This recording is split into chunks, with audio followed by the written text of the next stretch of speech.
Exercise 9.2 first question ಏನ್ ಕೊಟ್ಟಿದ್ದಾರೆ ನೋಡ್ರಿ. Two circles of radii 5 cm and 3 cm intersect at points. Okay, so ಅದನ್ನ diagram ತಗೊಂಡ್ಬರೋಣ first. Okay, so ಈ diagram ನ ಇಲ್ಲಿ ಮೂವ್ ಮಾಡ್ತೀನಿ. ಓಕೆನಾ, ಈಗ ನಾನು ಇಲ್ಲಿ 2 ಸರ್ಕಲ್ ತಗೊಂಡಿದ್ದೀನಿ. ಓಕೆ, ಒಂದು C1 ಅಂತ ಅನ್ಕೊಳ್ಳೋಣ, ಇನ್ನೊಂದು C2 ಅಂತ ಅನ್ಕೊಳ್ಳೋಣ. C1 ರೇಡಿಯಸ್ ಎಷ್ಟು? 5 ಸೆಂಟಿಮೀಟರ್, ಯಾಕಂದ್ರೆ ಅದು ದೊಡ್ಡ ಸರ್ಕಲ್ ಇದೆ. C2 ಬಂದ್ಬಿಟ್ಟು ಅದ್ರ ರೇಡಿಯಸ್ ಬಂದು 5 ಸೆಂಟಿಮೀಟರ್ ಅಂತ ತಗೊಂಡ್ವಿ. ಈಗ ನೆಕ್ಸ್ಟ್ ಏನ್ ಕೊಟ್ಟಿದ್ದಾರೆ? And the distance between their centre is 4 centimetre. ಇದ್ರ ಸೆಂಟರ್ ಬಂದ್ಬಿಟ್ಟು ಇಲ್ಲಿದೆ ಅನ್ಕೋಣ, ದೊಡ್ಡ ಸರ್ಕಲ್ದು. ಇದನ್ನ O ಅಂತ ಕರಿತೀನಿ. ಓಕೆ, ಈ ಸರ್ಕಲ್ ಸೆಂಟರ್ ಬಂದ್ಬಿಟ್ಟು ಚಿಕ್ಕದು ಇಲ್ಲಿದೆ ಅಂತ ಅನ್ಕೋಣ, ಇದನ್ನ O' ಅಂತ ಕರಿತೀನಿ. ಇವ್ರಿಬ್ಬರ ಮಧ್ಯೆ ಡಿಸ್ಟೆನ್ಸ್ ಎಷ್ಟಿದೆ ಅಂತ 4 ಸೆಂಟಿಮೀಟರ್ ಅಂತ ಕೊಟ್ಟಿದ್ದಾರೆ. ಓಕೆ, ಆಮೇಲೆ ಈಗ ಏನ್ ಕೇಳ್ತಾ ಇದಾರೆ? Find the length of the common card. ಇವೆರಡು ಸರ್ಕಲ್ ಕಾಮನ್ ಕಾರ್ಡ್ ಏನಾಗುತ್ತೆ? ಇದು ಸರ್ಕಲ್ ಬಂದ್ಬಿಟ್ಟು ಇಲ್ಲೊಂದ್ ಕಡೆ ಇಂಟರ್ಸೆಕ್ಟ್ ಆಗ್ತಾ ಇದೆ, ಇನ್ನೊಂದ್ ಕಡೆ ಇಂಟರ್ಸೆಕ್ಟ್ ಆಗ್ತಾ ಇದೆ.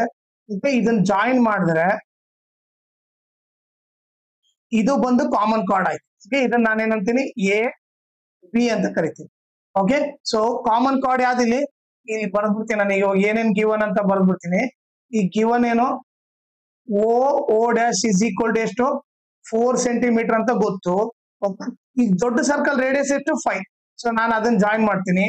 OA ನ ಜಾಯಿನ್ ಮಾಡಿದ್ರೆ ಎಷ್ಟೈತೆ? OA ನ ಜಾಯಿನ್ ಮಾಡಿದ್ರೆ ಅದ್ರ ರೇಡಿಯಸ್ ಬಂದು 5 ಸೆಂಟಿಮೀಟರ್. ಹೌದಾ? ಯಾಕಂದ್ರೆ ದೊಡ್ಡ ಸರ್ಕಲ್ ಇದು. ಆಮೇಲೆ ಈಗ O ಡ್ಯಾಶ್ ಬಿ ಏನಾಗುತ್ತೆ? ಈಗ ನಾನು O ಡ್ಯಾಶ್ ಇಂದ O ಡ್ಯಾಶ್ ಎ ಗೆ ಜಾಯಿನ್ ಮಾಡಿದ್ರೆ, ಓಕೆ, O ಡ್ಯಾಶ್ ಎ ಏನಾಗುತ್ತೆ?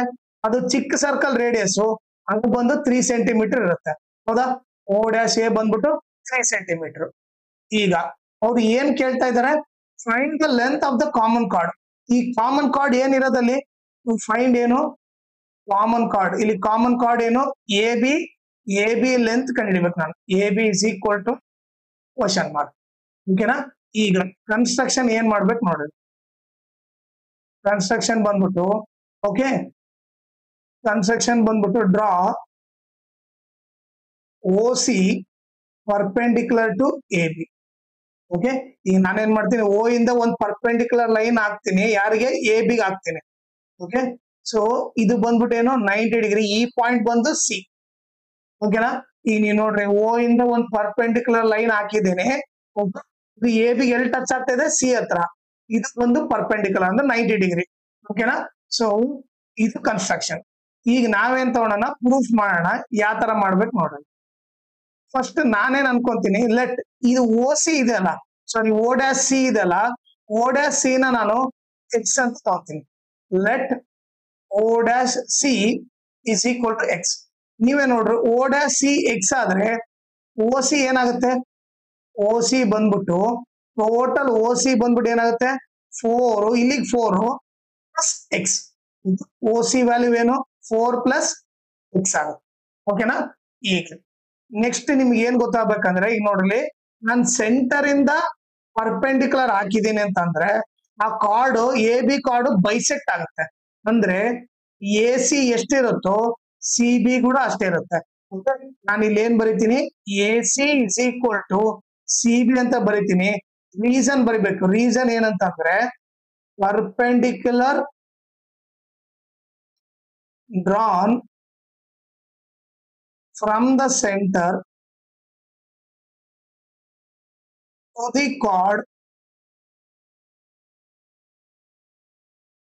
bisects the chord.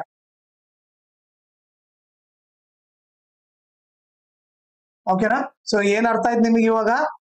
AC ಎಷ್ಟಿರುತ್ತೋ CB ಕೂಡ ಅಷ್ಟೇ ಇರುತ್ತೆ. ಯಾಕಂದ್ರೆ ಸೆಂಟರ್ ಇಂದ ಪರ್ಪೆಂಡಿಕ್ಯುಲರ್ ಕಾರ್ಡ್ ಗೆ ಹಾಕಿದ್ರೆ ಕರೆಕ್ಟ್ 2 ಈಕ್ವಲ್ ಪಾರ್ಟ್ಸ್ ಡಿವೈಡ್ ಮಾಡುತ್ತೆ. ಸೊ ಅದಕ್ಕೆ AC ವ್ಯಾಲ್ಯೂ ಎಷ್ಟಿರುತ್ತೋ CB ವ್ಯಾಲ್ಯೂ ಕೂಡ ಅಷ್ಟೇ ಇರುತ್ತೆ. ಓಕೆ, ಇದನ್ನ ಏನ್ ಬರೆಯೋಣ ನಾವು? ಈಕ್ವೇಶನ್ 1 ಅಂತ ಬರೆಯೋಣ. ಓಕೆ, ಸೊ ನಾನು ಇದನ್ನ ಇಲ್ಲಿ ಸಪರೇಟ್ ಆಗಿ ಬರ್ದಿರ್ತೀನಿ. AC is equal to CB. ಎಲ್ಲಿಂದ? ಇದು ಈಕ್ವೇಶನ್ 1 ಇಂದ. ಓಕೆ, ಈಗ ನೆಕ್ಸ್ಟ್ ನೋಡ್ರಿ. ಈಗ ನೆಕ್ಸ್ಟ್ ಏನ್ ಮಾಡೋಣ? ಇಲ್ಲಿ ಸರ್ಕಲ್ ತಗೊಂತೀನಿ. ಈಗ ನಾನೇನ್ ಮಾಡ್ತೀನಿ?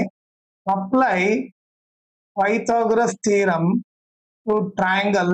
ಓಕೆ, ಈಗ ನೋಡ್ರಿ, ನಾನು ಯಾವ ಟ್ರಯಾಂಗಲ್ ತಗೊಂತೀನಿ? ಓಕೆ, ನಿಮ್ಗೆ ಅರ್ಥ ಆಗ್ಲ ಅಂತ ಎ ಸಿ ಒ. ಓಕೆ, ಈ ಟ್ರಯಾಂಗಲ್ ತಗೊಂತೀನಿ ಎ ಸಿ ಒ, ಅದನ್ನ ಇಲ್ಲಿ ಸಪರೇಟ್ ಆಗಿ ಬರ್ದ್ಬಿಡ್ತೀನಿ. ಓಕೆ, ಎ ಸಿ ಒ ಅರ್ಥ ಆಗ್ಲ ಅಂತ ಅಂದ್ಬಿಟ್ಟು ಅದನ್ನೇನ್ ಬರ್ತೀನಿ ಸಪರೇಟ್ ಆಗಿ ಬರ್ತೀನಿ A C O. Okay, O C value ಎಷ್ಟು? ಓ ಸಿ ವ್ಯಾಲ್ಯೂ ಬಂದು 4 + x, ಇದು ಬಂದ್ಬಿಟ್ಟು ಏನು 90 ಡಿಗ್ರಿ. ಹೌದಾ? ಈಗ ಓ ಎ ವ್ಯಾಲ್ಯೂ ಎಷ್ಟಿದೆ? ಓ ಎ ವ್ಯಾಲ್ಯೂ ಎಷ್ಟು? 5 ಸೆಂಟಿಮೀಟರ್. ಸೊ ಇದು ಬಂದು 5 ಸೆಂಟಿಮೀಟರ್. ಈಗ ನನಗೆ ಎ ಸಿ ಗೊತ್ತಿಲ್ಲ, ಅದನ್ನು ಫೈಂಡ್ ಔಟ್ ಮಾಡಿ. ಈಗ ನೀವು ನೋಡಿದ್ರೆ ಇದು 90 ಡಿಗ್ರಿ ಅಂದ್ರೆ ಇದ್ರ ಅಪೋಸಿಟ್ ಇರೋದು 90 ಡಿಗ್ರಿ ಅಪೋಸಿಟ್ ಇರೋದು ಏನಾಗುತ್ತೆ? ಯಾವಾಗ್ಲೂ ಹಿಪೋಟೆನಸ್ ಆಗುತ್ತೆ. ಈಗ ಸ್ಟ್ರೇಟ್ ಲೈನ್ ಇರೋದು ಇದು ಆಲ್ಟಿಟ್ಯೂಡ್ ಆಗುತ್ತೆ, ಇನ್ ಮುಳುಕಿದ್ ಏನಾಗುತ್ತೆ? ಬೇಸ್ ಆಗುತ್ತೆ. ಸೊ ಈ ಟ್ರಯಾಂಗಲ್ ಪೈಥಾಗರಸ್ ಥಿಯರಮ್ ಅಪ್ಲೈ ಮಾಡಿದ್ರೆ ಫಾರ್ಮುಲಾ ಏನು? Hypotenuse square is equal to altitude square plus base square ಆಗುತ್ತೆ. ಓಕೆ, ಈಗ ಹೈಪೋಟೆನ್ಸ್ ಏನಿಲ್ಲ, ಹೈಪೋಟೆನ್ಸ್ ವ್ಯಾಲ್ಯೂ ಬಂದ್ಬಿಟ್ಟು 5 square is equal to altitude ಬಂದೇನು? ಎ ಸಿ ಸ್ಕ್ವೇರ್, ಬೇಸ್ ಬಂದ್ಬಿಟ್ಟು ಏನು? 4 + x ಹೋಲ್ ಸ್ಕ್ವೇರ್ ಆಯ್ತು. ಓಕೆ, ಈಗ 5 ಸ್ಕ್ವೇರ್ ಬಂದ್ಬಿಟ್ಟು 25 is equal to A C square plus, ಇದು ಯಾವ ಟೈಪ್ ಇದೆ ನೋಡ್ರಿ? A plus B whole square type ಇದೆ ತಾನೆ. So A plus B whole square ಇರೋದ್ರಿಂದ ನಾವೇನ್ ಬರಿತೀವಿ? A square plus 2, A value ಬಂದು 4, ಬಿ ವ್ಯಾಲ್ಯೂ ಬಂದು x plus x square. Okay, so ಇದು ಯಾವ ತರ ಇದೆ? A square plus 2 A B plus B square ಆ ಫಾರ್ಮ್ ಅಲ್ಲಿ ಬರ್ದ್ವಿ. ಈಗ 25 is equal to A C square, 4 square ಎಷ್ಟು? 16 ಪ್ಲಸ್ 2 4 8, 8 ಇಂಟು x 8x ಆಯ್ತು plus x square. Okay, so ನಾನೇನ್ ಮಾಡ್ತೀನಿ, ಒಂದ್ ಸ್ವಲ್ಪ ಸೈಡಿಗೆ ತಗೊಳ್ತೀನಿ. ಈಗ ನೀವು ನೋಡಿದ್ರೆ ಓಕೆ, ಸೊ ನಾನೇನ್ ಮಾಡ್ತೀನಿ ಈಗ 25 ಇಲ್ಲಿದೆ. ಹೌದಾ? ಈ ಪ್ಲಸ್ 16 ಈ ಕಡೆ ಹೋದ್ರೆ ಏನಾಗುತ್ತೆ? -16 ಆಗುತ್ತೆ. Is equal to A C square plus 8x plus x square. So 25 ಅಲ್ಲಿ 16 ಹೋದ್ರೆ ಎಷ್ಟು? 25 ಅಲ್ಲಿ 16 ಹೋದ್ರೆ ಎಷ್ಟಾಯ್ತು? 9 ಆಯ್ತು. ಹೌದಾ? So 9 is equal to A C square plus 8x plus x square ಆಯ್ತು. ಈಗ ಇದನ್ನ ಉಲ್ಟಾ ಬರೆದ್ರೆ A C square plus 8x plus x square is equal to 9. Okay, so ನಾನೇನ್ ಮಾಡಿದೆ? ಆರ್ ಎಚ್ ಎಸ್ ಇರೋದು ಎಲ್ ಎಚ್ ಎಸ್ ಕಡೆ ಬರ್ದೆ, ಎಲ್ ಎಚ್ ಎಸ್ ಇರೋದು ಆರ್ ಎಚ್ ಎಸ್ ಕಡೆ ಬರ್ದೆ. ಈಗ ಎ ಸಿ ಸ್ಕ್ವೇರ್ ಒಂದೇ ಲೆಫ್ಟ್ ಸೈಡ್ ಇಟ್ಕೊಂತೀನಿ, ಇವೆರಡನ್ನ ಆ ಕಡೆ ಮೂವ್ ಮಾಡ್ತೀನಿ. ಅವಾಗ ಏನಾಗುತ್ತೆ? 9 ಪ್ಲಸ್ 8x ಆ ಕಡೆ ಹೋದ್ರೆ -8x ಪ್ಲಸ್ x ಸ್ಕ್ವೇರ್ ಆ ಕಡೆ ಹೋದ್ರೆ -x ಸ್ಕ್ವೇರ್ ಆಯ್ತು. ಓಕೆ, ಇದನ್ನ ನಾನೇನ್ ಅಂತೀನಿ? ಈಕ್ವೇಶನ್ 2 ಅಂತ ಕರಿತೀನಿ. ಓಕೆ, ಇದನ್ನ ಏನಂತ ಕರಿತೀನಿ? ಈಕ್ವೇಶನ್ 2 ಅಂತ ಕರಿತೀನಿ. ಓಕೆನಾ? ಈಗ ನೆಕ್ಸ್ಟ್ ಏನ್ ಮಾಡ್ತೀನಿ ನೋಡ್ರಿ? ನೆಕ್ಸ್ಟ್ ನಾನು ಇವಾಗ ಈ ಚಿಕ್ಕ ಟ್ರಯಾಂಗಲ್ ತಗೊಂತೀನಿ ನೋಡ್ರಿ, ಎ ಸಿ ಓ ಡ್ಯಾಶ್ ತಗೊಂತೀನಿ. ಓಕೆ, ನೀವು ನೋಡಿದ್ರೆ ಕರೆಕ್ಟ್ ಆಗಿ ಅಬ್ಸರ್ವ್ ಮಾಡಿದ್ರೆ ಚಿಕ್ಕ ಟ್ರಯಾಂಗಲ್ ನೋಡಿ, ಎ ಸಿ ಓ ಡ್ಯಾಶ್ ಈ ಟ್ರಯಾಂಗಲ್ ತಗೊಂತೀನಿ, ಅದನ್ನ ಇಲ್ಲಿ ಬರಿತೀನಿ. ಓಕೆ, ಸೊ ಏನ್ ತಗೊಂಡೆ ನಾನು? In triangle A C O dash. Okay, ಅದನ್ನ ಇಲ್ಲಿ ಸಪರೇಟ್ ಆಗಿ ಬರಿತೀನಿ, A C O dash. Okay, ಈಗ ನೀವು ನೋಡಿದ್ರೆ ನಮಗೆ ಓ ಡ್ಯಾಶ್ ಸಿ ಎಷ್ಟಿದೆ ನೋಡ್ರಿ? ನಾವೇನು ಓ ಡ್ಯಾಶ್ ಸಿ ನ ಏನಂತ ತಗೊಂಡಿದ್ವಿ? ಎಕ್ಸ್ ಅಂತ ತಗೊಂಡಿದ್ವಿ. ಆಮೇಲೆ ಓ ಡ್ಯಾಶ್ ಎ ಏನು? ಓ ಡ್ಯಾಶ್ ಎ ಬಂದ್ಬಿಟ್ಟು 3. ಓಕೆ, ಇಲ್ಲಿ ಬರೆಯೋಣ. ಓಕೆ, ಓ ಡ್ಯಾಶ್ ಎಕ್ಸ್ ನ ನಾವು ಓ ಡ್ಯಾಶ್ ಸಿ ನ ಎಕ್ಸ್ ಅಂತ ತಗೊಂಡಿದ್ವಿ. ಓ ಡ್ಯಾಶ್ ಎ ವ್ಯಾಲ್ಯೂ ಎಷ್ಟು? 3. ಓಕೆ, ಇದು ಬಂದು 90 ಡಿಗ್ರಿ. ಹೌದಾ? ಸೊ ಇದು ಬಂದು 90 ಡಿಗ್ರಿ. ಈಗ 90 ಡಿಗ್ರಿ ಅಪೋಸಿಟ್ ಇರೋದು ಏನಾಗುತ್ತೆ? ಇದು ಬಂದು ಹೈಪೋಟೆನಸ್ ಆಗುತ್ತೆ. ಓಕೆ, ಇದೇನಾಗುತ್ತೆ? ಇದು ಆಲ್ಟಿಟ್ಯೂಡ್ ಆಗುತ್ತೆ, ಇದು ಬಂದು ಬೇಸ್ ಆಗುತ್ತೆ. ಓಕೆ, ಸೊ ಈಗ ಏನ್ ಮಾಡೋಣ? ಮತ್ತೆ ಇದಕ್ಕೂ ಪೈಥಾಗರಸ್ ಥಿಯರಮ್ ಅಪ್ಲೈ ಮಾಡೋಣ. Apply Pythagoras theorem to triangle A C O dash. Okay, so ಅವಾಗ ಏನಾಗುತ್ತೆ? ಪೈಥಾಗರಸ್ ಥಿಯರಮ್ ಫಾರ್ಮ್ ಏನು? Hypotenuse square is equal to altitude square plus base square. ಈಗ ಹೈಪೋಟೆನಸ್ ವ್ಯಾಲ್ಯೂ ಏನಿಲ್ಲಿ? 3 square is equal to altitude ಏನು? A C square plus base square ಏನು? Base ಬಂದ್ಬಿಟ್ಟು x square. Okay, 3 square 9 A C square plus x square. Okay, ಈಗ ಉಲ್ಟಾ ಬರೆದ್ರೆ A C square plus x square is equal to 9. Okay, ಈಗ ಉಲ್ಟಾ ಬರ್ದ್ರೆ A C ಒಂದೇ ಎ ಸಿ ಸ್ಕ್ವೇರ್ ಇದನ್ನ ಒಂದೇ ಲೆಫ್ಟ್ ಸೈಡ್ ಇಟ್ಕೊಂಡ್ರೆ ಅವಾಗ ಏನಾಗುತ್ತೆ 9 ಈ ಪ್ಲಸ್ ಎಕ್ಸ್ ಸ್ಕ್ವೇರ್ ಆ ಕಡೆ ಹೋದ್ರೆ ಮೈನಸ್ ಎಕ್ಸ್ ಸ್ಕ್ವೇರ್ ಆಗುತ್ತೆ. ಎ ಸಿ ಸ್ಕ್ವೇರ್ ಏನಾಯ್ತು ಇವಾಗ 9 ಮೈನಸ್ ಎಕ್ಸ್ ಸ್ಕ್ವೇರ್ ಆಯ್ತು. ಇದು ಬಂದೇನು ಈಕ್ವೇಶನ್ 3 ಅಂತ ಕರಿತೀವಿ. ಓಕೆನಾ? ಈಗ ನೀವು ನೋಡಿದ್ರೆ okay from equation 1 and 2 and 3 ನೋಡ್ರಿ. ಫ್ರಮ್ 2 and 3 ಏನ್ ಬರಿಬಹುದು ನೋಡ್ರಿ. ಇದು ಈಕ್ವೇಶನ್ 2 ಇದು equation 3. L H S same ಇದೆ ತಾನೆ. ಎಲ್ ಎಚ್ ಎಸ್ ಸೇಮ್ ಇದ್ರೆ ನಾವೇನು ಆರ್ ಎಚ್ ಎಸ್ ಸೇಮ್ ಅಂತ ಬರಿಬಹುದು. ಸೊ ಏನ್ ಬರಿತೀನಿ ಆರ್ ಎಚ್ ಎಸ್ ಈಕ್ವಲ್ ಬರಿಬಹುದು 9 minus 8x minus x square is equal to ಇದರ R H S is equal to ಇದರ ಆರ್ ಎಚ್ ಎಸ್ ಏನಿದೆ 9 ಮೈನಸ್ ಎಕ್ಸ್ ಸ್ಕ್ವಯರ್. ಇದನ್ನ ಬರಿಬಹುದು. ಈಗ ನೆಕ್ಸ್ಟ್ ಏನಾಗುತ್ತೆ ನೋಡ್ರಿ. ಓಕೆ ಈಗ ನಾನೇನ್ ಮಾಡ್ತೀನಿ ಈ ಪ್ಲಸ್ 9 ಆ ಕಡೆ ಕಳಿಸ್ತೀನಿ. ಆಮೇಲೆ ಈ ಮೈನಸ್ ಎಕ್ಸ್ ಸ್ಕ್ವೇರ್ ಕೂಡ ಆ ಕಡೆ ಕಳಿಸ್ತೀನಿ. 9 ಮೈನಸ್ ಎಕ್ಸ್ ಸ್ಕ್ವೇರ್ ಪ್ಲಸ್ 9 ಆ ಕಡೆ ಹೋದ್ರೆ ಮೈನಸ್ 9 ಮೈನಸ್ ಎಕ್ಸ್ ಸ್ಕ್ವೇರ್ ಆ ಕಡೆ ಹೋದ್ರೆ ಪ್ಲಸ್ ಎಕ್ಸ್ ಸ್ಕ್ವೇರ್. ನೀವು ನೋಡಿದ್ರೆ ಪ್ಲಸ್ 9 ಮೈನಸ್ 9 ಕ್ಯಾನ್ಸಲ್ ಆಯ್ತು. Plus x square minus x square cancel ಆಯ್ತು. ಉಳಿದಿದ್ದೇನು minus 8x is equal to 0 x is equal to 0 divided by into ನೋಡಿ ಇಂಟು ಮೈನಸ್ 8 ಇರೋದು ಈ ಕಡೆ ಬಂದ್ರೆ ಡಿವೈಡ್ ಬೈ ಮೈನಸ್ 8 ಆಯ್ತು. ಆಮೇಲೆ 0 by anything is 0. So X value ಏನಂತ ಗೊತ್ತಾಯ್ತು ನಮಗೆ 0 ಅಂತ ಗೊತ್ತಾಯ್ತು.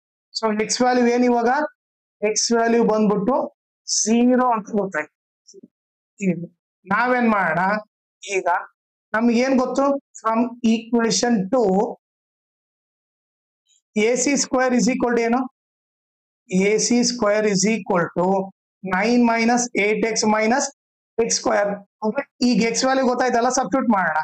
A C square is equal to 9 minus 8 into 0 x is 0 minus 0 square. A C square is equal to 9 minus 8 into 0 0 0 square 0. Okay so ಇಲ್ಲಿ ಬರೆದ್ರೆ A C square is equal to ಏನು 9. Okay 9 minus ಇದಿಷ್ಟು solve ಮಾಡಿ ಏನ್ ಬರುತ್ತೆ 9 ಅಲ್ಲಿ 0 ಹೋದ್ರೆ 9. Okay ಮತ್ತೆ 9 ಅಲ್ಲಿ 0 ಹೋದ್ರೆ 9. ಈಗ ಸ್ಕ್ವೇರ್ ಆ ಕಡೆ ಹೋದ್ರೆ ಏನಾಗುತ್ತೆ ರೂಟ್ ಆಗುತ್ತೆ. ಸೊ ರೂಟ್ 9 ನಥಿಂಗ್ ಬಿಟ್ ಏನಾಯ್ತು ಎ ಸಿ ವ್ಯಾಲ್ಯೂ ಏನಾಯ್ತು 3 ಸೆಂಟಿಮೀಟರ್ ಅಂತ ಗೊತ್ತಾಯ್ತು. ಎ ಸಿ ವ್ಯಾಲ್ಯೂ ಏನು 3 ಸೆಂಟಿಮೀಟರ್ ಅಂತ ಗೊತ್ತಾಯ್ತು. ಈಗ ನಿಮಗೆ ಏನ್ ಗೊತ್ತಾಯ್ತು ಎ ಸಿ ವ್ಯಾಲ್ಯೂ ಗೊತ್ತಾಯ್ತು. ಎ ಸಿ ವ್ಯಾಲ್ಯೂ ಎಷ್ಟು 3 ಸೆಂಟಿಮೀಟರ್ ಅಂತ ಗೊತ್ತಾಯ್ತು. ನಾನು ಏನ್ ಫೈಂಡ್ ಔಟ್ ಮಾಡ್ಬೇಕಾಗಿತ್ತು ಎ ಬಿ ಫೈಂಡ್ ಔಟ್ ಮಾಡ್ಬೇಕಾಗಿತ್ತು. ಓಕೆ ಈಗ ನೀವೇ ನೋಡ್ರಿ ಏನ್ ಫೈಂಡ್ ಔಟ್ ಮಾಡ್ಬೇಕಾಗಿತ್ತು ನಾನು ಎ ಬಿ ಫೈಂಡ್ ಔಟ್ ಮಾಡ್ಬೇಕಾಗಿತ್ತು. ಈಗ ನಾನು ಎ ಬಿ ನ ಏನಂತ ಬರಿಬಹುದು ಅಂದ್ರೆ A C plus C B ಅಂತ ಬರಿಬಹುದು. ನೀವೇ ನೋಡ್ರಿ ಈ ಡಯಾಗ್ರಾಮ್ ಅಲ್ಲಿ ನೋಡ್ರೆ ಅರ್ಥ ಆಗುತ್ತೆ ನೋಡ್ರಿ. A C plus C B ಮಾಡಿದ್ರೆ ಏನ್ ಬರುತ್ತೆ ಎ ಬಿನೇ ಬರುತ್ತೆ. ಸೊ ಎ ಬಿ ನ ಏನ್ ಬರಿಬಹುದು ಎ ಬಿ ನ ನಾನು A C plus C B ಅಂತ ಬರಿಬಹುದು. ಅದನ್ನ ಬರ್ದೆ. ಈಗ ನಮಗೆ ಏನ್ ಗೊತ್ತು ನೋಡ್ರಿ ಈಕ್ವೇಶನ್ 1 ಇಂದ ಏನ್ ಗೊತ್ತು A C is equal to C B ಅಂತ ಗೊತ್ತು. ಎ ಸಿ ಎಷ್ಟಿರ್ತದೋ ಸಿ ಬಿ ಕೂಡ ಅಷ್ಟೇ ಇರುತ್ತೆ. ಇಲ್ಲಿ ಬರ್ತಿರ್ತೇನೆ. ಓಕೆ ಇಲ್ಲಿ ಸೈಡಿಗೆ ಬರ್ದ್ಬಿಡೋಣ. ಇಲ್ಲೇ ಬೇಕಿದ್ರೆ ಫ್ರಮ್ ಈಕ್ವೇಶನ್ 1 ನಮ್ಗೆ ಏನ್ ಗೊತ್ತು A C is equal to C B ಅಂತ ಗೊತ್ತು. ಈಗ ಈಕ್ವೇಶನ್ 1 ಇಂದ ಎ ಸಿ 3 ಸೆಂಟಿಮೀಟರ್ ಅಂದ್ರೆ ಸಿ ಬಿ ಕೂಡ ಎಷ್ಟಾಯ್ತು ಸಿ ಬಿ ಕೂಡ 3 ಸೆಂಟಿಮೀಟರ್ ಆಯ್ತು. ಹೌದಾ? ಸೊ ಇದು ಗೊತ್ತಾಯ್ತು.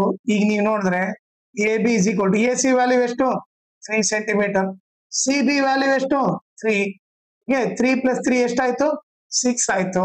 ಸೊ ಈಗ length of the common card ಅಂದ್ರೆ ಎ ಬಿ ವ್ಯಾಲ್ಯೂ ಎಷ್ಟು 6 ಸೆಂಟಿಮೀಟರ್. ಇದು ಬಂದ್ಬಿಟ್ಟು ಆನ್ಸರ್. ನೀವು ನೋಡಿದ್ರೆ ಅವ್ರೇನ್ ಕೇಳಿದ್ರು ಎ ಬಿ ಎಷ್ಟಂತ ಕೇಳಿದ್ರು ಅದ್ರ ವ್ಯಾಲ್ಯೂ ಎಷ್ಟು 6 ಸೆಂಟಿಮೀಟರ್. ಸೊ ಅದನ್ನ ನಾವು ಫೈಂಡ್ ಔಟ್ ಮಾಡಿದ್ವಿ. ಆಮೇಲೆ ಇದ್ರ ಜೊತೆಗೆ ಇನ್ನೊಂದು ಇಂಪಾರ್ಟೆಂಟ್ ಥಿಂಗ್ ಏನಂದ್ರೆ ಈ ವಿಡಿಯೋ ಡಿಸ್ಕ್ರಿಪ್ಷನ್ ಅಲ್ಲಿ ಒಂದು ಇನ್ಸ್ಟಾಗ್ರಾಮ್ ಚಾನಲ್ ಲಿಂಕು ನನ್ನ ಟೆಲಿಗ್ರಾಮ್ ಚಾನಲ್ ಲಿಂಕು ಮತ್ತೆ ಈ ಸಿಕ್ಕಲ್ದು ಫುಲ್ ಲಿಂಕ್ ಹಾಕಿದ್ದೀನಿ. ಅದನ್ನ ರೆಫರ್ ಮಾಡ್ರಿ. ಆಮೇಲೆ ನೀವು ಇನ್ಸ್ಟಾಗ್ರಾಮ್ ಮತ್ತೆ ಟೆಲಿಗ್ರಾಮ್ ಚಾನಲ್ ಫಾಲೋ ಮಾಡೋದ್ರಿಂದ ನಿಮ್ಗೆ ಏನಾದ್ರೂ ಡೌಟ್ ಇದ್ರೆ ನೀವು ಪರ್ಸನಲ್ ಆಗಿ ಮೆಸೇಜ್ ಮಾಡ್ಬಿಟ್ಟು ನಿಮ್ ಡೌಟ್ ನ ಕ್ಲಾರಿಫೈ ಮಾಡ್ಕೋಬಹುದು. ಆಮೇಲೆ ಏನಾದ್ರೂ ಡೌಟ್ ಇದ್ರೆ ಕ್ವಶನ್ ಪೇಪರ್ ಸಾಲ್ವ್ ಮಾಡಿರೋದು ಲೈಕ್ ಇಲ್ಲಾಂದ್ರೆ ಏನಾದ್ರೂ ನೋಟ್ಸ್ ಕೊಟ್ರೆ ಅಪ್ಡೇಟ್ ಇದ್ರೆ ನಿಮ್ಗೆ ಇಮಿಡಿಯೇಟ್ ಆಗಿ ಗೊತ್ತಾಗುತ್ತೆ. ಸೊ ಅದಕ್ಕೋಸ್ಕರ ಇನ್ಸ್ಟಾಗ್ರಾಮ್ ಮತ್ತೆ ಟೆಲಿಗ್ರಾಮ್ ಚಾನಲ್ ನ ಫಾಲೋ ಮಾಡಿ.